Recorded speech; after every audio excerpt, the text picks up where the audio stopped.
Good Morning Business, le grand entretien.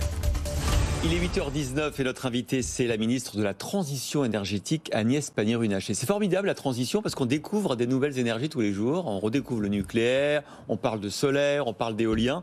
Et ce matin, on a beaucoup de sujets avec vous, on va commencer par la géothermie parce que vous allez présenter ce plan ce matin, vous en donnez la primeur. On va notamment tous pouvoir creuser des trous dans son jardin pour se chauffer, c'est ça l'idée ? C'est à peu près ça, Christophe Jacobizine. Bonjour à tous. Oui, le plan géothermie, c'est nous donner accès à une énergie verte, inépuisable, sous nos pieds, puisque ce sont des forages qui donnent accès à une eau qui a une température très stable et qui rafraîchit l'été et chauffe l'hiver. C'est ça l'idée.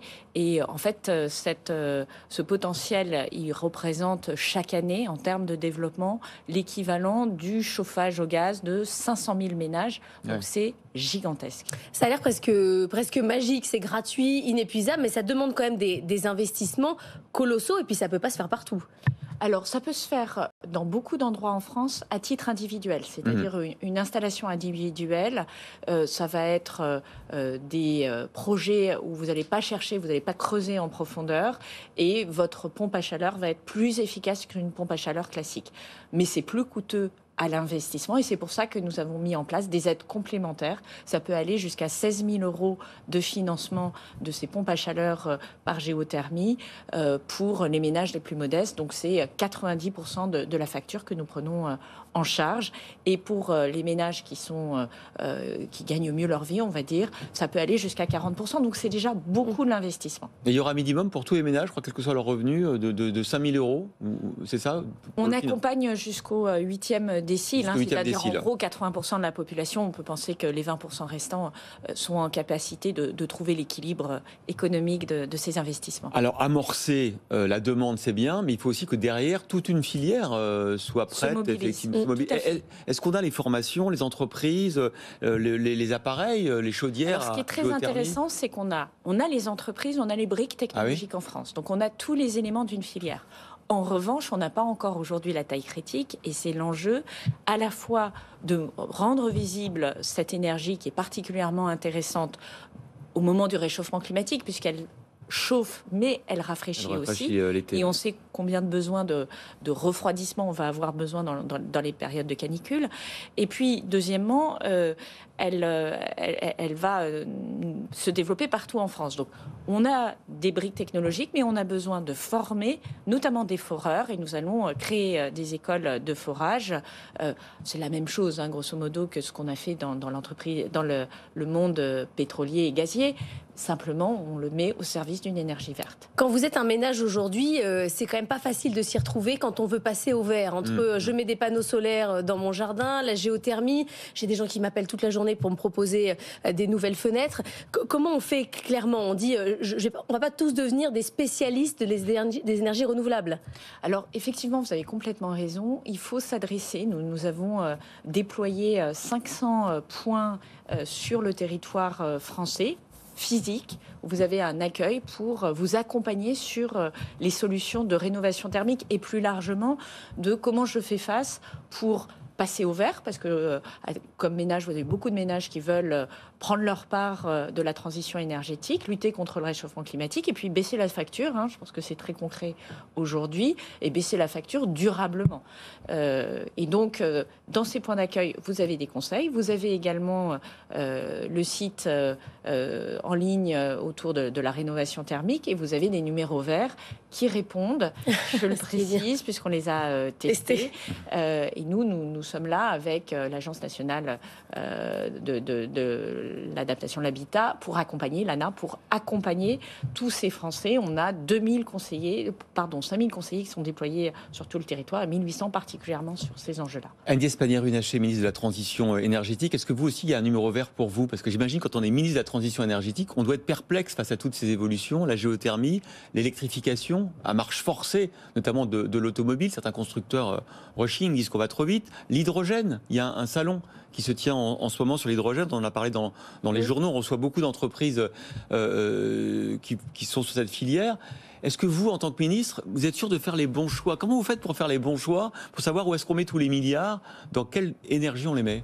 Alors, c'est une course contre la montre. C'est la première chose. C'est-à-dire que la rapidité avec laquelle est en train de se jouer la partie de réchauffement de notre planète fait que nous devons absolument la démultiplier. Et vous savez, depuis que je suis installée à mon poste, j'ai pris 36 textes, voté 2 lois et une 3e sur le nucléaire est en cours. Donc, loi d'accélération sur les énergies renouvelables, loi avec beaucoup de simplifications administratives, notamment pour implanter des champs d'éolien. Exactement, avec des simplifications, avec aussi le choix de dire on va mettre des panneaux photovoltaïques sur ce qui est déjà artificialisé, parce que à un moment, ça permet de concilier biodiversité et changement climatique. Il faut faire attention à ça. Donc, vraiment une accélération, une division par 2 des délais d'instruction des projets éoliens marins.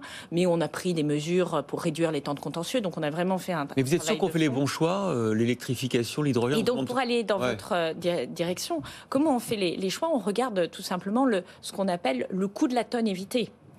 Et ça permet de choisir, je dirais, territoire par territoire, ce qui est le mieux adapté. Lorsque votre coût de la tonne évitée est à 80 €, si vous faites un projet de photovoltaïque et que le coût de la tonne carbone est bien de 80 €, vous vous dites, c'est bon, je suis dans les clous. Si effectivement vous avez des projets qui sortent à 250 € du mégawattheure, donc l'unité de production d'électricité ou de chaleur renouvelable, là vous vous dites je suis peut-être encore un peu loin ou c'est pas le projet à privilégier. Donc moi ce que je suis en train de faire, c'est de donner à tous les élus locaux les éléments d'aide à la décision, qu'ils aient une notion de leur potentiel en termes de production d'éoliennes, de leur potentiel, de ce qu'on appelle le cadastre solaire. Tous les élus locaux ne sont pas égaux devant l'ensoleillement. De leur donner les éléments sur leur production sur leur territoire, sur leur consommation, en intégrant la consommation de carburant et la consommation de gaz. C'est un prêt à l'emploi. Voilà, c'est la boîte à outils pour qu'on prenne les meilleures décisions ensemble. Et ça ne sera pas le ministère de la Transition énergétique qui prendra évidemment toutes les décisions. Moi, il me semble que c'est à chacun d'entre nous, vous mentionnez les ménages, mais les entreprises aujourd'hui ont une boîte à outils. Elles peuvent faire de la géothermie pour chauffer, refroidir une zone d'activité. C'est possible, il faut aller un peu plus loin, mais c'est possible et ça vaut le coup d'être regardé. Mais on peut faire de l'autoconsommation collective. Vous avez l'entrepôt qui met les panneaux photovoltaïques et qui va servir toutes les entreprises de la zone. Donc tous ces projets doivent être portés et pour que ça fonctionne, il faut avoir effectivement les bons éléments de coût. Parce que, attention aux projets qui coûtent trop cher, on perd en compétitivité, mais également les bons éléments en termes de procédures administratives et l'appui des préfectures. Et vous savez que tous les préfets sont aujourd'hui mobilisés au service des énergies renouvelables. Il y a l'aspect également sobriété. On a réussi à baisser de 10% globalement la consommation des ménages et des entreprises. On est arrivé à un pic. On ne peut pas aller plus loin sans détruire les outils de production? Alors, je ne le crois pas du tout. C'est-à-dire qu'on est vraiment aujourd'hui dans la partie qui a été la plus facile en termes de sobriété. Et qu'on soit clair, la sobriété, ce n'est pas attaquer la production. D'ailleurs, les mesures que nous prenons en matière de sobriété, ce sont des mesures qui visent à réduire l'énergie qui est gaspillée. Je ne demande pas à une usine qui a besoin d'un four de baisser la température de ce four. Ça n'aurait aucun intérêt. En revanche, réfléchir à la façon d'organiser l'atelier peinture et se dire que plutôt que de le démarrer et de l'arrêter tous les jours, on peut faire une production continue sur la moitié de la semaine, ce qui évite de gaspiller de l'énergie à chaque fois qu'on éteint et qu'on allume. C'est des choses que certaines entreprises nous proposent. Et on voit qu'on peut aller plus loin. Et je porterai pour le président de la République et la Première ministre, effectivement, un plan sobriété étape 2, parce que c'est énorme ce qu'on peut économiser. Je vous donne juste un exemple. Au point le plus froid de cet hiver, qui était le 12 décembre dernier, où notre système électrique était en tension. Grâce à la sobriété, nous avons économisé l'équivalent de la production de 7 réacteurs nucléaires. Ah oui. Aujourd'hui, notre grand projet, c'est 6 réacteurs en construction. Vous voyez bien que c'est énorme. Encore une dernière question, parce que demain, vous réunissez à nouveau à Bercy les fournisseurs d'énergie, voir s'ils appliquent ce fameux plafond, les 280 €, la renégociation des contrats.